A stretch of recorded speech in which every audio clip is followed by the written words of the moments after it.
আমার কি গলা শুকিয়ে গেছে? এনো পানিটা খাও। আল্লাহ, কার সাথে কথা বলি আমি? হ্যাঁ। ধ্যাৎ, যাবোই না আমি তোমার সঙ্গে।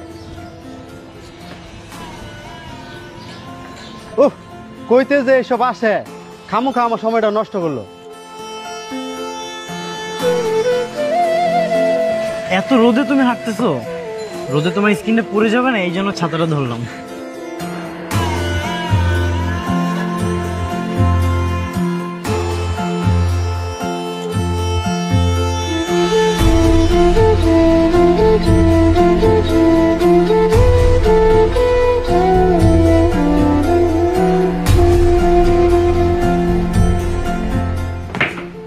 তুমি কি সত্যি সত্যি চলে যাচ্ছ? হ্যাঁ আমরা কিন্তু এক বাসাতে থেকে আলাদাভাবে থাকতে পারি। হ্যাঁ পারতাম, কিন্তু এখন পারবো না।